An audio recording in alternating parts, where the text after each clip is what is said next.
Welcome to Hope's Homemade Kitchen. Today we're making sour cream rhubarb coffee cake. This is such a delicious coffee cake made tender with butter and sour cream in the mix and packed with lots of fresh rhubarb. Now this is the perfect way to use up your bumper crop of rhubarb coming in this year. And if that's not enough, wait till you taste the crumb topping. So let's get started and I'll show you the ingredients.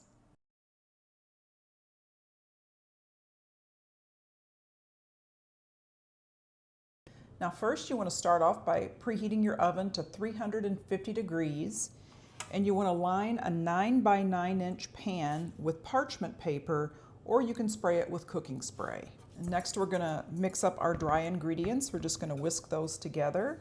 You want 2 cups of all-purpose flour, 1.5 teaspoons of baking powder, 1/4 teaspoon of salt, and 1/2 teaspoon of baking soda. You just want to whisk those together, and we'll set that aside for now. Next, you want 1 stick of softened unsalted butter and 1 cup of granulated sugar. You want to beat this together until it's light and fluffy. Now I'm using unsalted butter. If you only have salted butter, that'll be fine. I would just adjust downward the amount of salt in the rest of the recipe. I'm going to add my eggs one at a time and beat well after each addition of the egg.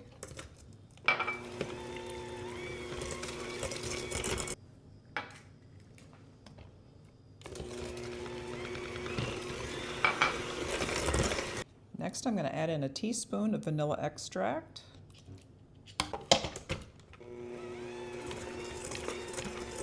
Then I'm going to alternate adding 1 cup of sour cream and my dry ingredients.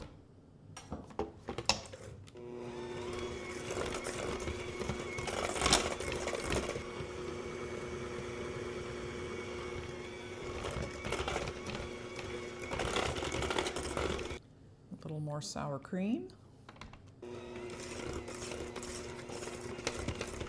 A little more dry ingredients.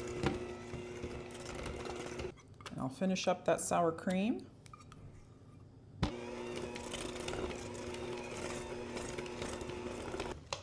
And finish the dry ingredients.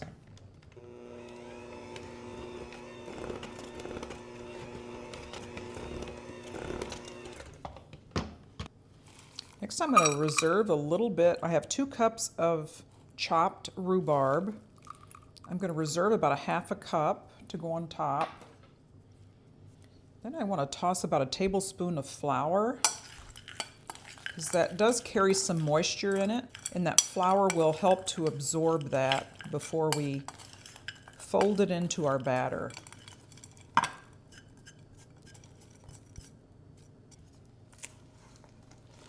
Just gently fold it. And I'm going to spoon it into my prepared 9 by 9 inch pan. Now again, you can spray it with cooking spray, or you can line it with parchment paper. Just going to spread that out to the sides. It's going to be a nice thick batter. So that's kind of what you want. Almost like a cookie dough type texture.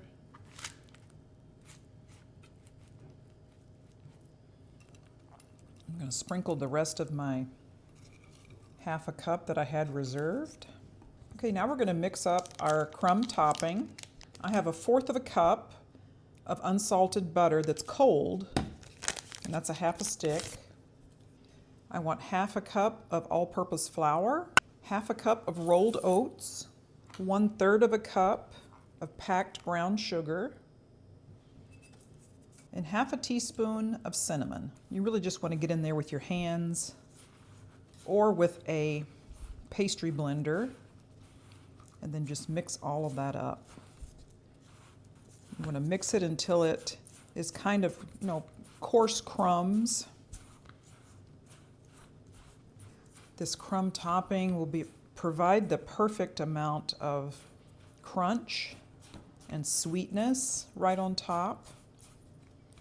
And sometimes that rhubarb can be pretty tart, so it really acts to balance that tartness of the rhubarb. Okay, once you get it well mixed and it looks like coarse crumbs, then you can just sprinkle that right over the top.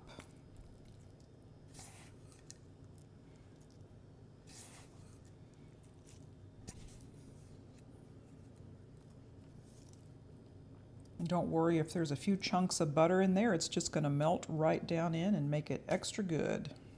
Okay, now I'm going to put this in a 350-degree oven for about 45 to 50 minutes. I'll do the toothpick test in the center, and if it comes out clean, it's done. And I want it to be golden brown. Okay, it's been in the oven for 55 minutes now, and let's see how it looks. I'll do a toothpick test. It looks like it's not quite done, so I'm going to put it in for a few more minutes. That looks a little more golden brown on top. And now the toothpick is clean, so it's done in the middle. All right, we've waited long enough. Let's do a taste test of the sour cream rhubarb coffee cake. The inside cake part is very tender. That crunchy crumble topping is absolutely delicious. There's a little bit of tartness for the rhubarb, but it's a wonderful balance between the sugar in the cake and the crumble topping. Wonderful. I put 2 whole cups of rhubarb in here, and when it bakes, it kind of disappears and it lends the flavor to the cake, making it kind of a sweet tart cake. If you wanted to add even more rhubarb to this, I think it could definitely take it. And if you really wanted to mix things up, you could add some strawberries in with it, because strawberries and rhubarb are amazing together. But this is perfect just like it is. You could have this for breakfast or a dessert. If I was going to serve it for dessert, I might even add a little whipped cream on top. Thank you so much for joining me today on Hope's Homemade Kitchen as we made sour cream rhubarb coffee cake. Check out some of my playlists. I have some for desserts, for breakfast, for breads, and a few more. We'll see you next time.